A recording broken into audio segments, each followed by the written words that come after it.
Hey everyone, it's Ryan here, and I'm excited to share my new podcast, Mind, Spirit, Strategy, with you. It's a podcast designed for anyone wanting to be a better leader. In this episode, I'm joined by my old friend, Chris Turner. Chris, of course, the host of the Empowered Parent podcast. We've done almost 200 episodes together, and so it was real easy to sit down and have the conversation with Chris. In this episode, we discussed the common leadership blind spot, and that is not being open to feedback. Hope you enjoy. So here's my episode with Chris Turner. Hey everyone, Ryan here, trying something new. You know, for years we've done the Empowered Parent podcast, me and my wife Kayla, and our good friend Chris Turner.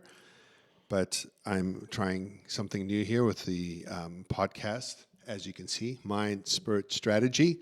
It is a leadership podcast, and the first handful of episodes is I'm going to have a different guest every single time, and we're going to discuss a leadership blind spot. And I could think of no better person for episode 1 than me old buddy Christopher Turner. Welcome, Chris. Thanks for having me, Ryan. I'm honored to be the first guest. I know. I was thinking, oh my gosh, what kind of clever joining me as always. I couldn't do that like you usually do on the Empowered Parent podcast, which we've been doing together for eight years now? 2016. February 2016 were the first episodes. Oh my gosh, 9 years now. So next year will be our 10th. Yep. We're right at 200 episodes. We are 750,000 downloads into the thing, maybe. We believe in quality over quantity. We believe in both. Yeah. Ideally. Ideally. So,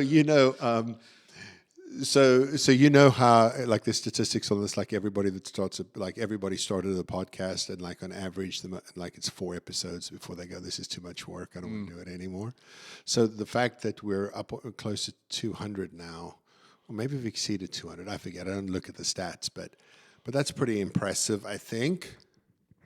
And also I wanted to have you, I'm going to have Kayla on too, but the reason I wanted to have you on first is because I thought, well, for me, having somebody that I have a lot of experience, a lot of comfort with talking to with a microphone in front of us, that's a good one. Number 2, I think you and I play pretty nice in the Empowered Parent podcast usually.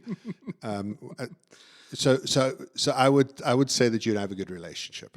Okay, yeah. Yeah, so Simon Sinek, in his book, The Infinite Game, he tells a story about working with Navy SEALs. And he said there's a saying that some of the SEALs have, I trust you with my life, but not with my wife or not with my money or my wife. Yeah. Yeah. And so meaning that I can vouch for your technical skills, and if we're just dealing with each other on a technical level, that you have my full confidence. But I don't trust you with my money or my wife because I don't think you're a good dude. So I will tell you that I trust you with my money and my wife. That's good to know. I feel the same. Yeah. So people think like and we actually have trusted each other with our wives, getting them home from that's right the place when we had to be somewhere else and that kind of thing. We have driven the wives around. I mean it. If you wanted to know the PIN number to my debit card, I tell you, for real. Like I don't just mean I trust you with my money and my wife. I legitimately mean that. And so, but having said all of that, we don't just have a good relationship. I think we have a real relationship because we don't always agree with each other. This is true. And we've known each other for at least a decade now. And we have not agreed the entirety of that decade, which I think is good, because to have somebody sit across from me who agrees with me is almost just annoying to me as a concept. Right, and we'll get to what we want to talk about with leadership here in a second. But I know you and I completely agree on this one: is that if you only hang out with people who agree with you, you'll never grow as a person. Absolutely, it's just an echo chamber. And how can you know if an idea you might have or a belief you're holding is, I don't want to say valid, that's not quite the right word, but is worth holding on to, I guess, if you don't test it against people who might not think it's a great idea or don't think that's an abiding principle you should, hold. So, yeah, absolutely. You should. I don't think I have any friend that I 100% agree with on everything. Yeah, so. And you shouldn't. And you shouldn't, right. Right? I mean, if somebody's not challenging your ideas, then you don't know if your ideas are worth anything. So here's my personal belief. If you can't defend your ideas, you shouldn't share them. Right. Like I believe that, like that's a core Ryan belief. And you're going to have to work really hard to change my mind on that. And I don't mean you personally, Chris, but I mean anybody who might want to think that. Like I believe if you want to help people, you need to understand them. That's a core belief. If you want to understand people, you need to understand yourself. That's a core belief. If you can't defend your ideas, don't share them. So I should probably write down my core beliefs. Probably should. Well, another core belief I have, if in order to have a relationship with somebody, that you have to be able to be yourself. Yeah. And I think that that you and I do that with each other, which is why I'm not just glad to talk to you about this, because we've had discussions about politics, we've had discussions about a lot of things, which we won't get to over here because nobody wants to hear me and you talk about politics. But I know that if you don't agree with what comes out of my mouth, you'll tell me, whether it's being video recorded or not. And so I dig that. Once upon a time, and I think I actually told you this, once upon a time I thought about starting a podcast where I spoke about something, just 10 minutes. Yeah. And then would ask you to listen to it, pick it apart, and then sit across from me and have me defend my ideas. And I still want to do that one day. But today is not that day. What I want to talk about today, we have this leadership lab that we run here at One Big Happy Home. And we have a cohort of max 12 people. We're running our first one this year. And one of the things we talk about is common leadership blind spots. And so you and I went through our list that we share with the group, and we picked one that you felt like you wanted to talk about the most. And so we're going to talk about that one, and that one is resistance to feedback. And so maybe an example of that is dismissing constructive criticism or failing to seek input from others. Yeah. Now, I do want to just clarify all of that to say that that leadership and title aren't always connected. A lot of people think the titles buy you leadership, but that's not true at all. But also want to think that leadership doesn't only exist in corporate environments, doesn't only exist in sports teams, but exists in your home, right? You have to lead your family. Yep. And so you're responsible for creating an environment where the people you're responsible for can succeed. That's the definition of leadership we use in Leadership Lab. And so one of the ways that you're able to do that is to get feedback. So sometimes solicited, and sometimes, especially in your home, unsolicited. Okay, so let's talk about those two. That's a good bifurcation of feedback. So let's talk about unsolicited first, because that's potentially the most difficult one to deal with. Yeah, because it catches you off guard most often. Yeah, because you're more likely to react to it. Mm-hmm. Solicited feedback, you'll respond to it, which is different, right? Right. Okay, so what don't you like about unsolicited feedback? Just, other than being caught off guard. Other than being caught off guard. I don't know. I guess a lot of times when you receive unsolicited feedback, it's because of maybe crisis isn't quite the right word, but usually something is happening where you're already reacting. Yeah. So your mind's not primed for feedback. Correct. Yeah. Yeah, your mind is already engaged in this other task of having to deal with whatever the situation is. And I guess I know for me personally, I'm thinking about how am I supposed to fix this? Yeah. And not necessarily getting feedback on my reaction or how I'm beginning to fix it, even though in those situations, the feedback on fixing it would probably be helpful in some cases, right? Depending on what that feedback was. Yeah, so this is kind of what I was thinking, because we all have opinions on the subject matter, but here's kind of what was going through my head when you said that, is that because it's unsolicited, you tend to be more defensive. Right. I think that's our default response to unsolicited feedback. Is you feel like you have to defend yourself, whereas if it's solicited feedback, you feel like, so I asked for it, which means that I already recognize this is a growth area for me. Yeah.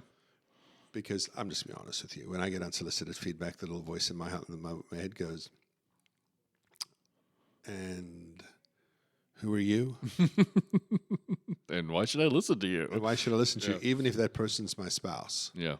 Now, Fortunately, I've lived long enough to know that that's a very bad idea to say, "Who are you?" But I think what we can do, because then the other thing is that unsolicited feedback always feels like criticism, Yeah. where solicited feedback always feels constructive.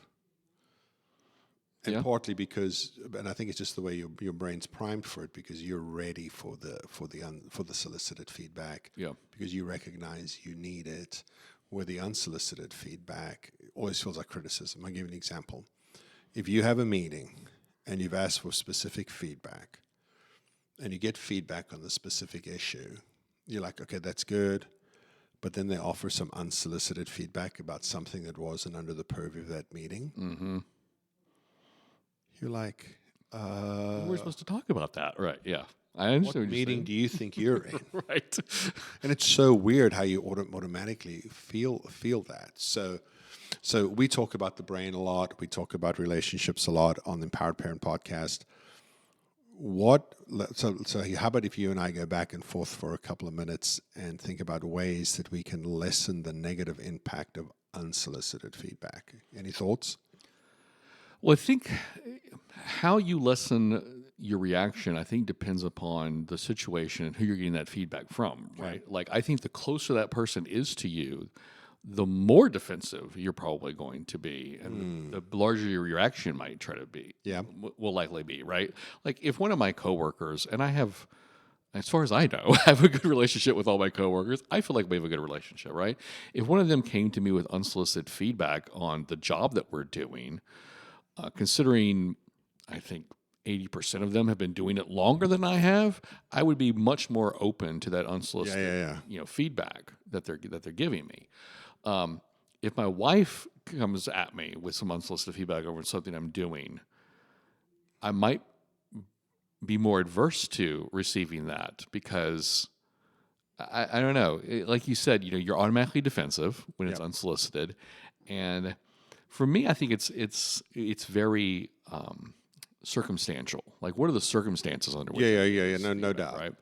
Like, if I'm having an issue with one of my kids and I'm failing to connect with them in, maybe we've devolved to yelling or whatever, right? And my wife wants to step in. I'm already, my brain's already, in a different place. It's not ready for that feedback and that constructive criticism, even if it's completely valid. Even if the feedback is, I think you need to walk away from this. Right. You're Like, it's not something I'm going to be in a place to hear. So I think part of it is, what is that circumstance that I'm under, that I'm here, that I'm getting this unsolicited feedback in? I ran our local high school hockey association for a couple of years, and there was lots of unsolicited feedback that would come from parents. That's funny. And some of it was actually quite valid. Like, oh, that was not something I'd actually thought about. Yeah. Okay, let me, get with the other, with the rest of the board, and we'll take this into consideration, see if we need to make a change, blah blah blah, whatever it was. And other times it's just people have to blow off steam, right, kind of a thing. And when you kind of know what you're dealing with in terms of those people, and I think it's a little easier to manage your reaction to their feedback when it's unsolicited, and so that's kind of like the first place that I would go is, under what circumstance am I getting this feedback? Because that's going to play a large role in how I react to it. Sure. Yeah. Sure, because the closer somebody gets to you, I think part of my thinking on that is that when the feedback's from my wife, the unsolicited feedback, and it's counter to what I think is good or what I think is real or what I think is happening, I think that smarts a little bit, because the voice in my head says, "What, you're supposed to be on my side. Right. This doesn't feel like you're on my side." Mm-hmm. And even if that feedback's in private, after the fact, just the two of us, and so I've had to learn and really train myself, because you can decide things for yourself. You don't need to have to let your emotions run the show. You can do whatever you need to do to regulate yourself to make sure that you stay that way. And I've had to decide, no, this woman has a 25-year track record of wanting what's best for me. The least I can do is listen, even if I don't like it. Yeah. The least I can do is listen. So then you get your solicited feedback, which is like, hey, we did this thing, and so in corporate environments, business environments, ministry environments, whatever you want to say, people seem fine with soliciting feedback. Feedback loops are important parts of that. Whenever we speak somewhere, there's a survey that's done immediately, whether that's by the organization who brought it out or if we arrange the event. Yeah.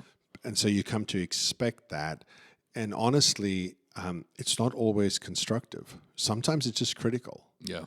And I think that if you offer criticism without, like, Chris, I think you did this poorly, but don't add, but here's how I think you can do it better in the future, Right. then you're just a jerk and shouldn't have said it. Right. Because you're not helpful. Right. It's just criticism without. It's just to cut somebody down. It's not the constructive criticism. Constructive criticism says, Ryan, I don't think you did this well. Yeah. But like you just said, but maybe if you tried this or did this, or we actually have a procedure, if it's in a business environment of where you can fit this in, kind of a thing. It's radically different, right? No, absolutely radically different. Here's the problem, though. I like feedback. That's not a problem. I'm going to get to the problem in a second. I like feedback. But I think back to our premise that resistance to feedback is a leadership blind spot. There's a couple of reasons why I have personally struggled with feedback on some occasions, and certainly a couple of reasons why I've seen other people struggle with feedback. And for just like a simple survey, not everybody can read survey responses. I used to work for a guy who had conducted an annual survey, and we'd compile all the results, print it out in a huge binder, and hand it to him. He'd go in his office, shut the door. An hour later, he would come out, and it looked like he'd been crying. He read them by himself, and it was anything that was not positive was devastating to him. And so, for years, Kayla wouldn't read conference surveys, just in case. She's like, I can't handle it if people are mean. But I'm like, I think that there's an art and a skill set to it, in that if you can't go, okay, here's a negative comment. Is it valid? Should we do something with this, or should we dismiss it?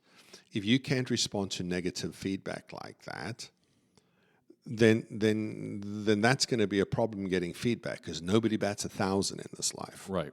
I remember years ago, we were in Tapestry Conference here in town, and you were involved with this because I think you moderated something that day and emceed it. But do you remember the time we flew the lady from Atlanta and she was going to talk about, and I think she titled her session "Growing Up Black in America," and it was a lunch only session. Yeah, I do remember. And it was standing room only in a very large room that seats like 400 people, and so I'm standing at the back of that, and I'll never forget the sort of the discovery call when we invited her. She said, "I can go from hair and skincare to controversial.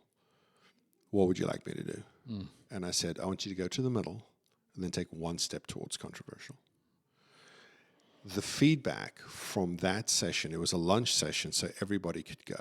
The feedback from that session was overwhelmingly positive, except for one guy. And so when you're done with an event that's run since Thursday night, all day Friday, all day Saturday, by the time you go home, you're just done. Right. And you should probably be done until Monday. Right. But because if I have any real addiction problems in this life, it's my email. I'm sitting on the sideline of my son's soccer game Sunday afternoon. They're warming up, and I idiotically pull my phone out and go through my emails. And there was like this 7-paragraph email where a man very angrily accused me of only want to divide people in this country, told me I was anti-police, and all kinds of crazy things. And I just remember my chest tightening, my temples feeling hot. Very all of a visceral sudden. reaction. Yes. Yeah. And I was like, how do I fire off a "let me tell you what's up, buddy" email? And this was solicited feedback. No, this was not part of the survey. This is he chose to email me. Chose to email. Okay. Although I'm pretty sure he shared his comments on the survey, and I'll get to that in a minute. But I read this email, and I'm like, so I had my phone to Kayla, and I said, "You should read this." So it's interesting, though. because I was the subject of his email and she wasn't. She was able to read it without her hurting her feelings. Yeah. And she said, "You shouldn't respond to that." And I said, "I'm not going to respond to it today." She said, "You shouldn't respond to it Ever. Yeah. And so 1 out of 400. the next Thursday, so less than a week later, I flew to Colorado for an event, and a guy named Andrew Schneidler, who used to run, probably used to be part of the team that ran Refresh in Seattle. Andrew was there. Andrew's a lawyer, and so he's like, "How's it going, dude?" And I'm like, and I just held up my phone and shared the email because it was still bugging me. And he said, "Let me read it," and he read it, and he goes, "Dude, you can't respond to that." And I said, "But I so badly want to." He's like, "Okay, you type what you want. Don't hit reply. Just type a document, what you'd say, send it to me. Then you can have it out of your system. I'll read it, delete it, whatever you need me to do, but do not respond to this person." Yeah. Because there's no value in it. Right. Because he's not offering anything. He's just venting. He's just taking shots. Yeah. So then we get the survey feedback that same week, and everybody. And everybody's overwhelmingly positive. And then we had 2 open-ended questions. What's one of your favorite things about the event? What's one thing we could do better right, to improve the event? And so I had done like a 15-minute type of TED talk during one of the general sessions. And somebody writes in there in the positive responses. I read the positive first, which is a mistake. Always read the negative first. And I read the positive, and it said, I'll never forget it. It said, "Ryan is brilliant. I think everybody should listen to everything he says." And I'm like, well, That's a nice shot to the ego. well, I think I should have that printed on a T-shirt. Could we send that to my mother-in-law? But then I read on the negative. And someone's like, "Ryan should not be allowed to speak at this event again. He's clearly only interested in causing division in this country. He's anti-police." And I'm like, whoa. So now I'm sucker punched again. And then I remembered something. And it's funny how we talked about this on the Empowered Parent podcast, about how your memories are not just about the past, but they're about the future, because they're helpful in the future. Right. When I was a kid, my dad had "If," the poem by Rudyard Kipling, framed behind him on his wall in his office. And so I saw it a lot, and if you're not familiar with it, it's a great poem. But he said, if you can make thoughts your... something about having thoughts but not making them your master, and having dreams and not making them your aim. And then if you can meet with triumph and disaster With the same. and treat those 2 imposters just the same. And I thought to myself, that's really valuable counsel from a man who was dead long before I ever was alive. In that you have to ignore the extremes, Right. because the guy who said that I was brilliant and everybody should listen to everything I say was as wrong about me as the guy who said I was a troublemaker. And so that actually took a lot for me to be able to say that to myself years ago. Because you want to believe that the guy who says the good things is 100% right. Exactly.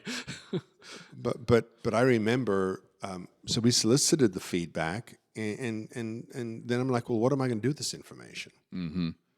What am I going to do with this information? And the first thing I had to do with the information was to be able to want feedback again. Yeah. And I think that's sometimes why we're resistant to feedback, because it's like a once bitten, twice shy kind of experience. Can you expand on that? There's some things that I think when it comes to feedback, like, well, in your particular case, conference speaking, and the thing we do together with the podcast, like, we've had bad podcasts before. Yes. We've had bad episodes. Reluctantly, I'll admit that. Like we will finish recording and we go, that just didn't feel like it flowed. Didn't feel I have one vivid memory. I don't remember what the episode was, but I do remember we did not air an episode. Yeah. Like, it was just that bad. Like, whatever was going on with us that recording session, either it was the topic, maybe one of us or all of us were in the right headspace. It wasn't a great episode, right? And one of the things that we do agree on regularly is we want to put out a good product. Yeah, no doubt. Right? Yeah. And so that was, I guess, feedback just amongst ourselves that, we had that self-realization of, this is just not good. We're not going to put this out there, right? And then when it comes to conference speaking too, like, you've probably stepped off the stage either in a big venue or a small venue, and thought to yourself something about that wasn't great. Yeah. Right. Like you're already self-criticizing, or perhaps constructively, perhaps not. So any feedback you might get in that sense might feel like piling on. Yeah, I never thought about that, because you're right. Like, even before I'm off the stage, my mind's already going, oh, I wish I'd said that differently. Right. Exactly. Oh, crap, I missed that, because as you know, I don't take any notes up there with me. Yeah. Right, because I'm a firm believer that if you don't know, because this was like, my like a sixth grade math teacher said that you have to know your math so good that if I woke you up at 3 o'clock in the morning and presented a math problem with you, you could do it no problem. Right. Well, I'm like, that was really impactful on me, because I'm a firm believer that if you can't defend your ideas, you shouldn't share them. But if you don't know your stuff, you shouldn't get up there and try to share it either. Right. The problem with that, however, is that not everything in my head comes out if I don't make note of what needs to come out. Yeah. So I often have crap, I wish I'd said that, or I wish I'd said that way. And so you're right. So because we tend to be negative human beings, and so we very rarely walk off and go, that felt good. We go, I missed it on that. And so then it's a mixed bag for me, because then I want the feedback, because somebody's going to say something nice that's going to rescue my feelings. Right.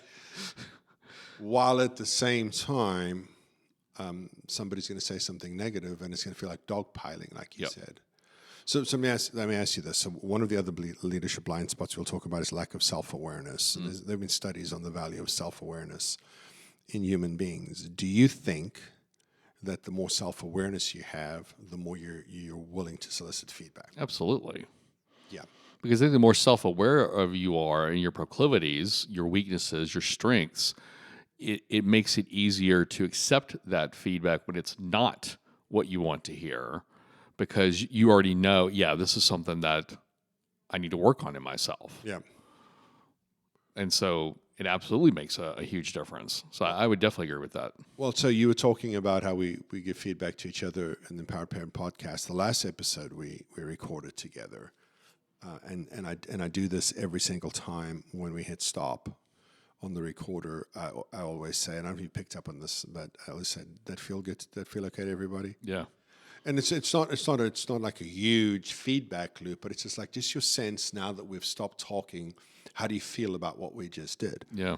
I thought it was a good episode. It was. But here's the thing about it, that people who only listen to Empowered Parent Podcast will never know that 5 seconds before I hit the record button was about 5 minutes of a fairly contentious conversation between me and my wife. Yeah. No yelling, no screaming. We certainly had a big difference of opinion on a certain matter. And as we have grown in relationship over the years, we're just able to have those conversations. And I was like, like, greetings and welcome. And then it's go time. Yeah. And I think that so the feedback Kayla gives me indirectly is like, I don't agree with you on this issue. Which goes back to what we were talking about earlier, about the closer you are to this person, the more that feedback might often hurt you than it would coming from a total stranger. Yeah, and this is why you got to have to be good at feedback, though, because I was reminded when we recorded that how you feel about the feedback, because your feedback will elicit an emotional response in you. Yeah. And how the feedback makes you feel cannot influence your performance. Yeah. Right, because like you said, our goal is to deliver episodes that are engaging and of value to the parents. Right, so we would just term that a good episode. I'll never forget this. Years ago, you talked about hockey earlier, and for those who don't know, a couple of your kiddos played hockey. Right, Davis and Nathaniel, and Davis still plays in college, and my kids all love hockey. My daughters are hockey obsessed, mainly because they have crushes on on certain NHL players. But we watch all hockey in our house, and it's not just the Dallas Stars. It's like if there's a hockey game on, it is on in my house. And so that's look at the influence my family has had on yours. Look at the influence your family has had on mine. It helped when you took them up to the suite at the arena. that didn't hurt them at all. Anyhow, I don't remember why I started telling you about the hockey, other than I don't remember why I started talking about the hockey. I don't remember either Yeah, now. we'll just pick it up from there then. So, Chris Turner, we talked about your self-awareness being a contributing factor into feedback, and so if you don't think that you need feedback, you won't ask for it. If you think that you're crushing it, you won't ask for it, because what could the feedback give you? The problem with that is the old Bessel-van Kolk quote: human beings are masters at self-deception. Yeah. Or as I like to paraphrase it, nobody's better at lying to you about you than you. Right.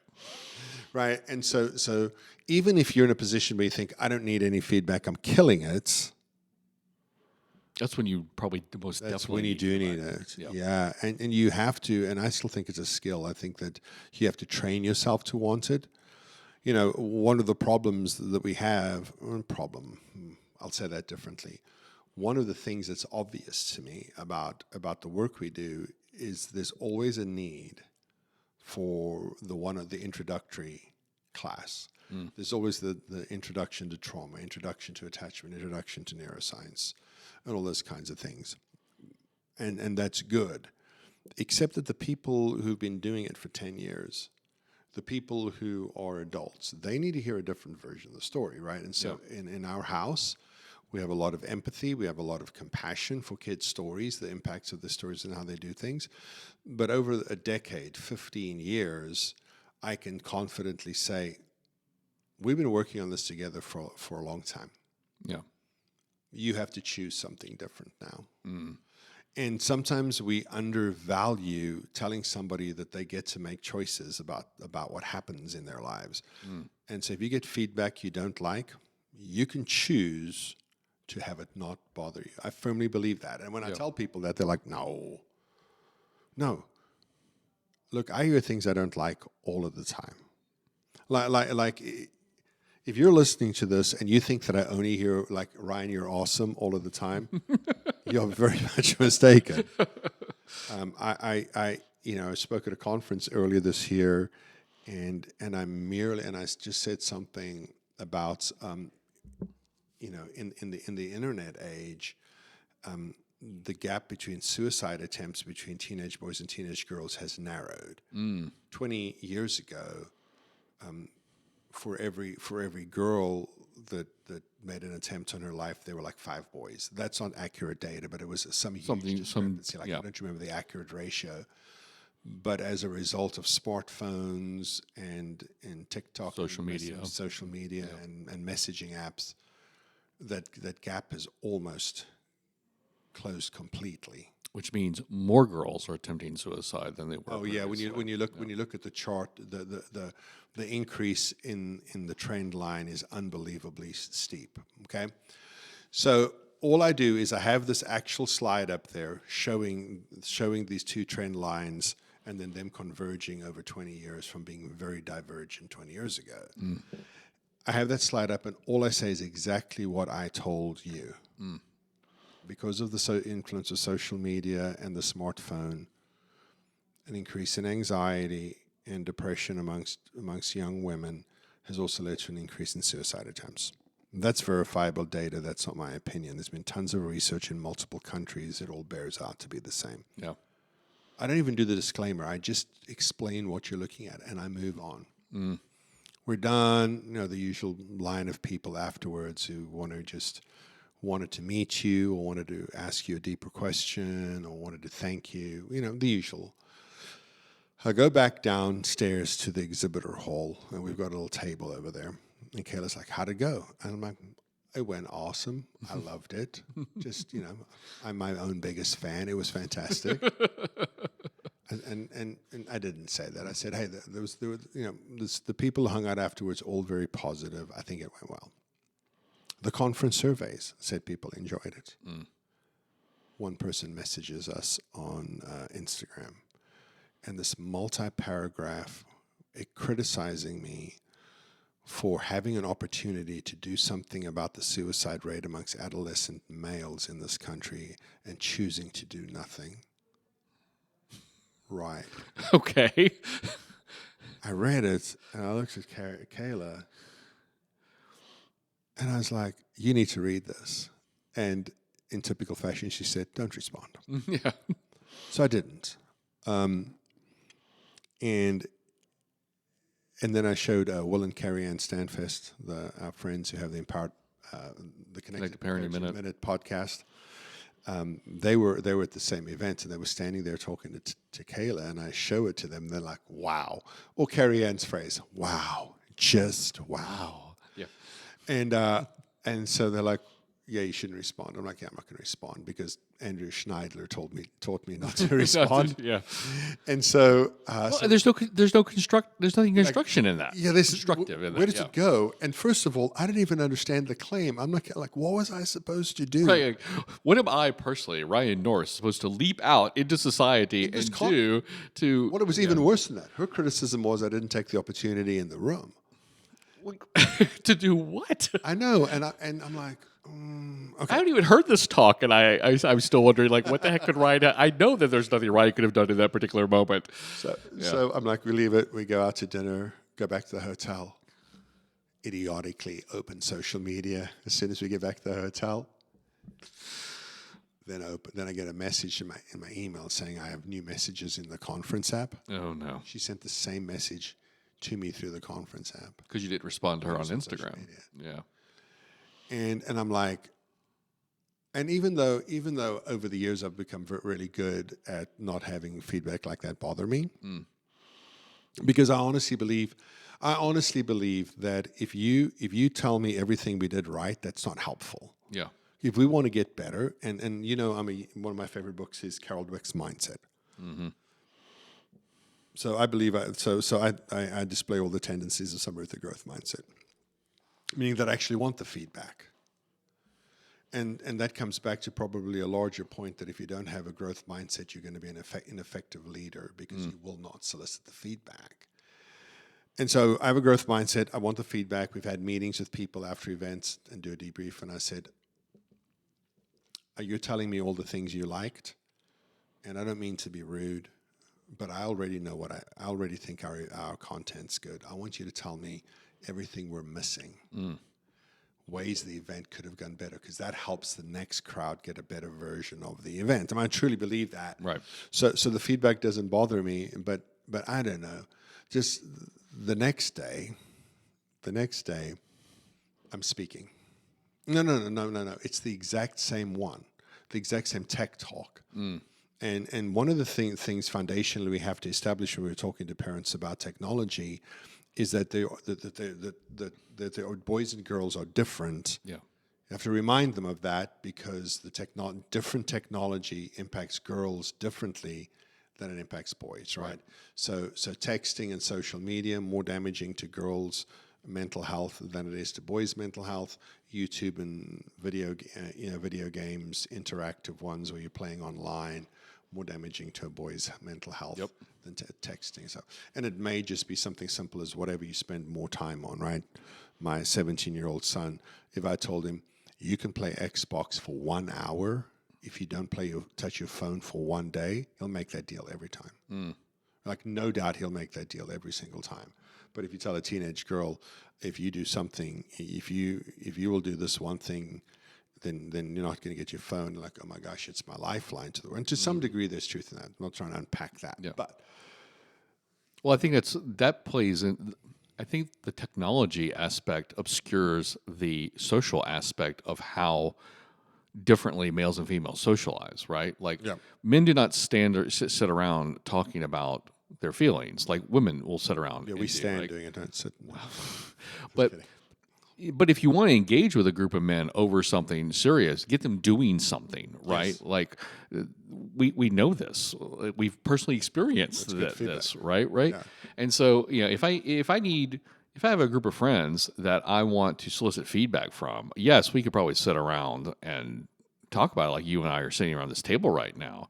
But I would probably be more receptive to not only asking for it, but receiving it, and everyone else would be more receptive to giving it to me if we were doing something else while we We're were throwing axes while doing it. exactly. Well, no, or bowling, or yeah, target shooting, whatever you want to build a wall. I don't know. Yeah, Yeah, so I don't. because men are generally geared towards action, right? And I so wonder though, Chris. Now that you said that, if it's the activity and all the chemicals that are released when you're doing the activity and the social aspect because you're having fun together by picking on each other's poor axe throwing as men do. I wonder if that mitigates the pain from the feedback because you're active. possibly, You know what I mean? Because Yeah. you're not just sitting there getting the feedback. Well, it's like, you do lots of public speaking. You know the value of using humor. Yep. When you're talking, because it lowers the defenses, right? It makes the audience more receptive to the things you really want them to take away, right? And I think that's the same role that the action plays for men. It lowers our defenses to receiving that feedback and that criticism, and makes it easier for us to accept it. Yeah. So I wonder though. You talked about people. The closer people are to you, the more painful the feedback potentially could be in the unsolicited part of it. So let's take spouses off the table, right? Because that circle has one other person in it. But let's go out in the next circle. Family and friend. So this is called family, meaning the family that you were born in, the born connected to, and the family you chose. Okay. Meaning just good friends that you do life with, right? Yeah. I wonder if you and I as dudes receive unsolicited feedback differently from men or women in that circle. Because so here's back to what I learned in the research for the tech talk. Women seek community. Mm-hmm. Men seek agency. Mm-hmm. Which is why your wife will say stuff like, "Oh, we're planning a girls trip," and you never plan dudes trips. Right. Not because you want fairness or any of that kind of stuff. You're like, look, I like Ryan, but I don't want to be stuck in Atlanta with him for a weekend. You know what I mean? That's true though, right? And I tell women this about their husbands, and they're like, and I remember one lady getting really offended at me, implying that men don't like being around each other. And I'm like, it's not that men don't like being around each other, it's that men are more lone wolf. They like being the determining factor in what happens, rather That's good. in a community thing, Yeah. right? Women like going out of coffee with their friends. They're like Kayla. We're talking about it today. She went and had lunch with some friends from college. When's the last time me and you rounded up a couple of cats and just went and had lunch? Right. Not that I don't see that. Not that there's no value in eating. Not that I don't think there's any value in eating with you, because we've had many meals together. I just don't like. There's nothing inside either of us that needs that. Right. So that's how I wonder if I tell you something and then Kayla tells you the exact same thing, do you receive that differently from us? And I don't know the answer to that. That is an interesting question to think about. Yeah. Okay. I'm not certain I We'll have to figure out that definitively either. We'll have to figure out an A/B test for this. Well, it's almost impossible to test for it. Because if one of us gives you the feedback and then the other one gives you the same feedback later, you've already cognitively made some decisions and assumptions about the feedback. Right. So I'm going to say it's impossible to test that hypothesis. I think you're right. Let's just assume that you'll take it worse from Kayla. As she's not here to defend herself. Yeah, and I mean, you can't live without feedback. Yeah. So think about this. And you're going to get it no matter if you want it or not. So you might as well ask for it. Yeah, when it's relevant. Yeah. Well, think about this. Everything that you enjoy exists at a level to which you can enjoy it because there were feedback loops along the way. Yeah. Right? Think about your iPhone. it is today what it is today because they got enough feedback along the way from people about things, right? Think about when you get the software update. Always the number one thing in the software update is bug fixes, right? Because they're getting feedback from users on that. Yeah. Think about just enjoying a nice piece of French bread with some butter on it. Just delicious. Well, that recipe gets perfected because somebody baked bread and they didn't used to use salt in it. They're like, ugh. And then they says, this needs salt. And then they put salt in and too much. Ugh. And so French bread tastes as good as it does because over time, when somebody decided, well, if I mix water and flour and yeast together and then apply heat to it, I get deliciousness. Well, Leave one of those ingredients out, and you have something that's not at all delicious. right? I mean, the first French bread came out as hard as a rock because they baked it at 500 degrees Fahrenheit. And then the last one was horrible too because they baked it at like 200 degrees Fahrenheit. But somebody had to figure out, I didn't know what the right temperature to break bread is. So it's not a great, it's not a great example. But there's so much feedback in order to get what you want. And so therefore you cannot be blind to feedback because it doesn't matter how it impacts you. Right? Your feelings cannot determine how you treat other people. And I know people are like, no, my feelings are the only thing that should determine how I treat other people. What are you talking about? Yeah. But they can't. And I think that if I had to make Ryan's checklist of what does it mean to be an emotionally healthy person, I would absolutely put you understand that how something makes you feel cannot determine how you act next. Yeah. But you don't get there unless somebody's giving you feedback, unless somebody said to you, Chris, what are you yelling about, dude? We can't be yelling at people if we want to move this thing forward. Well, if that happens, you've got choices at that point. You can either choose to go, you know what, he's right, I shouldn't be yelling, or what does he know about anything, right? So you can accept it or you can dismiss it. Right. And I'm okay with people dismissing feedback as long as they're committed to thinking about it when they're in a more regulated state. Well, I think that goes back to the whole self-awareness thing that we talked about earlier, too, right? Like, if I know that, well, let's talk about the yelling thing, right? Like, I don't usually make a habit of yelling at people. Unless you're driving. Unless I'm driving, yeah. They can't hear me. That's just a cathartic release is what is. I get it. I've driven with you before. But yeah, I think self-awareness can be very hurtful at times, like especially when you realize that the people I yell at the most are the people in my own house. Yeah. Who should be the people I never ever yell at, ideally, right? Ideally, yes. I mean, obviously, if my kid's about to do something that's going to hurt himself, yes, you're going to yell. But that's not the kind of yelling I'm talking about. Yeah, that's not all I'm talking about, right? And so that goes, the more self-aware you become of your strengths and weaknesses in that area, the more resilient you become in accepting that feedback. Because if I'm yelling at my kid right now, just like you were saying a minute ago, I'm not regulated at all in this moment. Anything my wife says to me about in that situation, I'm going to immediately dismiss. Because what the heck does she know? They're not working on her nerves the way they're working on my nerves. That she wasn't here at the beginning of this whole situation. She has no context, right? All this kind of stuff. This is what you're not actually thinking these thoughts, but that's exactly what's happening inside your brain, right?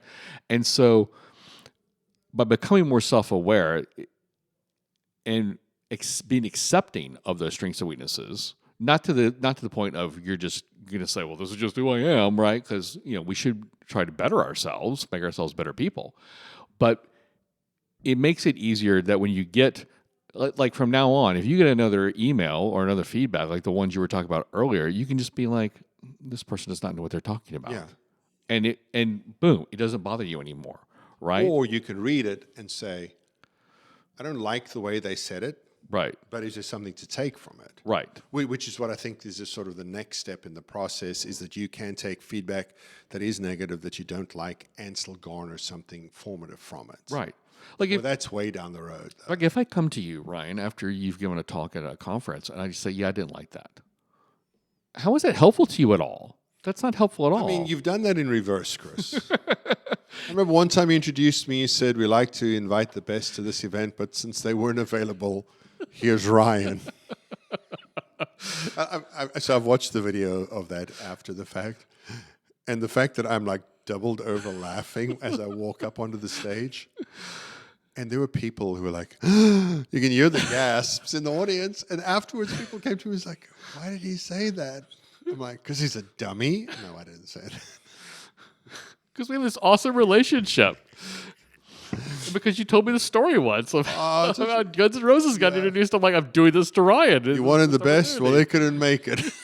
This is what you get. I will never forget that moment either, because there was this table of ladies right in the front row. Yeah. And one of them, her jaw, I thought was literally going to hit the table when I said it. So you get feedback instantaneously, right? And I think for me, the feedback loop that I love the most is the spontaneous feedback loop from the audience, because you can tell from the stage how things are going, like if it landed, whether this is meaningful to them or not. And so you get the when you make a good point, the nods, the eye contact.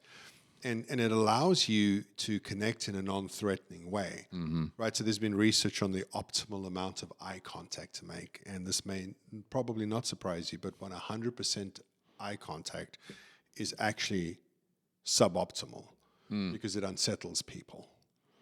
And so they said somewhere between 60 and 70% of the time, eye contact's good. Well, say if you've got a room full of people, it's impossible to make continuous eye contact. Right. So it immediately is non-threatening to them, which allows them to relax and listen to you. But when you're up there, you're thinking like, is the audience at ease? Am I connected to the audience? Are they connecting with the things I'm saying? Am I communicating in this way that makes sense? Yeah. And all those things, and you get that feedback constantly. And the bigger the stage, too, the more lights there are, the less you can see the reactions of the audience. The first two rows is the only people you can see in that place, right? Yeah.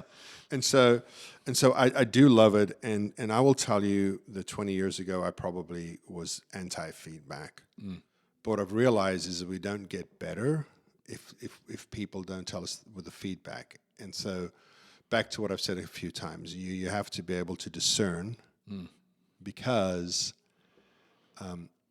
some of what's going to hurt your feelings is positive. So I always think, like, if it hurts your feelings, catch your breath, read it again in 2 days. Yeah.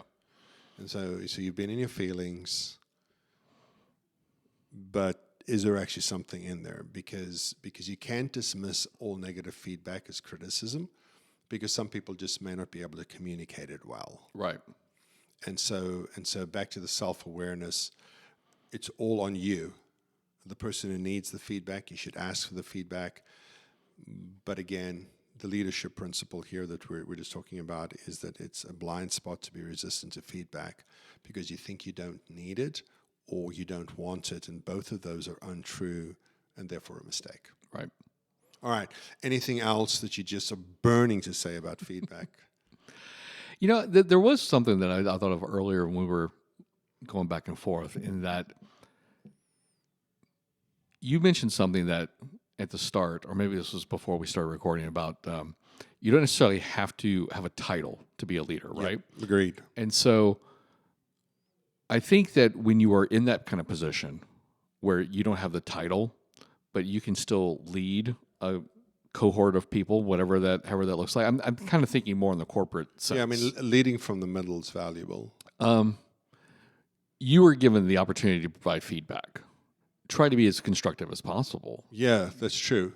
There's a flip side of without coming across as just complaining, right? Like, there are always ways a business can improve, for its employees and for its customers, always. And that's part of what we're talking about, is that leadership needs to be open to that criticism to grow their business, right? Yep. The whole growth mindset thing. And so if you're in the position to give that feedback, which I have been recently, because, the company I work for sends out a survey twice a year, to its employees. Try to be as constructive as possible when you're making your complaints. And also, let's make sure our complaints are legitimate, right? Like, if you don't like the types of coffee that they're making available to you in the break room. Like, That's not actionable. That's not helpful, right? Well, and on top of it, they will then view every other piece of information you provide to them through the lens of somebody who complained about the brand of coffee. Right. Instead of, even if you have a perfectly legitimate... Yeah, it delegitimizes your complaint to some degree. Correct. So that's good too about, and so here's another way to solicit feedback. Because feedback isn't only good about what you're doing, because I'm constantly analyzing people, and so the previous job and had a team of people, you could say to them, how can I be a better boss for you? And so now their feedback gives you ideas on how to be a better boss, but it also tells you something about the person you're dealing with. Mm-hmm. And so I think that the feedback always has the obvious feedback, but there is, for lack of a better term, subtext to the feedback. And I think that we're losing our ability to read between the lines. I think that we're losing our ability to think more fluidly, more abstract thinking. I think that's decreasing over time with the proliferation of technology, and younger people, like with my kids, like sarcasm's kind of lost on them. We don't use it as a humor tool at our house because they can't tell if you're being serious or not. And so I think one of the consequences of that is that you don't get to read really well at reading between the lines. But if you solicit feedback, you're going to get the overt feedback, but you're also going to get covert feedback, which are both helpful pieces of information. I also think, too, is that if you're in that position of giving the feedback, is realizing, especially in the corporate sense, so the most recent survey I had to do was about my boss. Yeah. And the way some of the questions are worded, I understand this is a big company. There's several layers of management. They're trying to be all things to all people with these surveys. But it's really not quite fair in one regard, because my boss only has so much power. Yeah. Like, we're pretty far down the ladder in terms of the management chain, right? Like, if there's things that I have issues with, she's not really in a position perhaps to fix those things. And so when it comes to my criticism of her, constructive as much as I want it to be, I have to be aware that there's only so much she's empowered to do in the first place, right? And so most of the stuff that I might have a problem with isn't even something that she could help with. Yes. So I need to take that into account when I'm providing feedback on her, and not necessarily the wider. Well, but the other right? Yeah. So the other thing that I was thinking when you said that is you need to take that into account when people are providing you feedback. Right. So if you can do nothing about it, then you should realize, well, that's nothing. So okay. She can. Now, I got a problem with something, and I pass it on to her. Well, the only thing she can really do is I can pass it up to my boss. It, yeah. Right. That's it. Well, I was thinking. And so that's something to keep in mind too, both as a leader and as someone who is providing. I mean, the argument is if you can't be a good leader if you've never been a good follower. Yeah. We're speaking at an event here in town, and with somebody else there staging the event. They brought us in to speak at the event, and somebody registered for the event in the other organization's registration system, but did not receive a confirmation email. So they emailed me wanting to know what their confirmation email was. And it's an example of, I'm like, I just emailed back. I said, I'm sorry, we're speaking at the event. We didn't organize it. You're going to have to contact this person at this organization. Mm-hmm. And so I thought, well, that's something I could do nothing about. And sometimes you may get unsolicited feedback in a work environment, not because it has anything to do with you, but because they think you could do something about it. Yeah. And I think that that's actually a good badge to have, because that person views you as their leader. Mm-hmm. You're somebody they're willing to follow because they think you can solve their problem. My teenage daughter is about to get a second promotion at her job at Chick-fil-A. And we were talking about it in the car the other night, and she said, oh, this person was sick, and they had to figure out, da-da-da. I said, baby, the more you rise up and the more people who look to you for leadership, the more you realize that your job becomes increasingly about solving other people's problems. Yeah. And so that's something we need to consider with the unsolicited feedback. You can go, well, this makes me mad. Or you can go, okay, well, since I can do it, because sometimes you get frustrated when the feedback's something you can do nothing about. Yeah. But what you need to realize is, this person looks to me for leadership and guidance and cover to some degree, and that's a privilege and not one to be taken lightly. And in those situations, as a leader, I would just say, hey, Ryan, there's really nothing I can do about this. I will pass it on to my boss. Yep. I can escalate this. I can provide cover for you, those things. Okay, well, I think that we're going to end this on an aha moment for me. Okay. If that's okay with you, unless Absolutely. you're burning to say something. No. Chris, thanks for being guest 0. Well, guest number 1, but we always go patient 0 with the origin of it. Right. And we look forward to having more of these conversations with more people across from me. Absolutely. Thanks for having me. Appreciate it. Thanks for listening, everyone.